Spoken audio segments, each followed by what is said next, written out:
कमलायतलोचन लोकपते विजयी भव वेङ्कटशैलपते कमलाकुचूचुक कुङ्कुमतो नियतानुनितातुलनीलतनो कमलायतलोचन लोकपते विजयी भव वेङ्कटशैलपते सचतुर्मुख षण्मुख पञ्चमुख प्रमुखाखिल दैवतमौलिमणे शरणागत वत्सल सारनिधे परिपालय मां वृषशैलपते अतिवेलतया तव दुर्विषहैरनुवेलकृतैरपराधशतैः हरितं त्वरितं वृषशैलपते वरया कृपया परिपाहि हरे अधिवेङ्कटशैलमुदारमते जनताभिमताधिकदानरता परदेवतया गदितान्निगमै कमलादयितान्न परं कलये कलवेणुरमावशकोपवधूषणकोटिवृतात् स्मरकोटिसमा प्रतिवल्लविकाभिमतात् सुखदात् वसुदेवसुतान्न परं कलये अभिरामगुणाकरदाशरथे जगदेकधनुर्धरधीरमते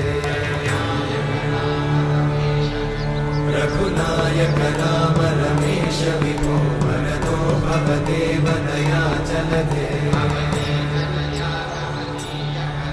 अवनीतनया कमनीयकरं रजनीकरचारुमुखाम्बुरुहम्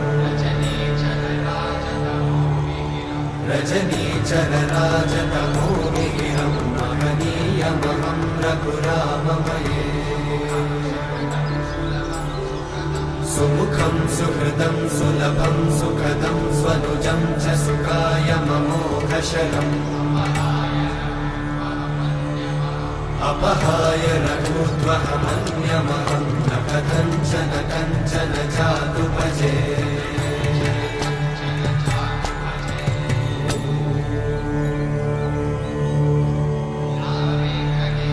विना वेङ्कटेशं ननाथो ननाथः सदा वेङ्कटेशं स्मरामि स्मरामि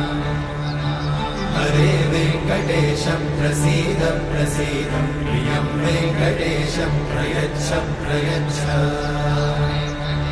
विना वेङ्कटेशं ननाथो ननाथः सदा वेङ्कटेशं स्मरामि स्मरामि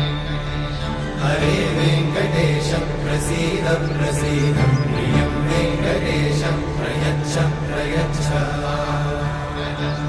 अहं दूरतस्ते पदाम्भोजयुग्मं प्रणामेच्छया गद्य सेवां करोमि सकृत्सेवया नित्यसेवाफलं त्वं प्रयच्छ प्रयच्छ प्रभो वेङ्कटेश अज्ञानिना मया दोषान् अशेषान् विहितान् हरे क्षमस्वत्वं क्षमस्वत्वं शेषशैलशिखामणे।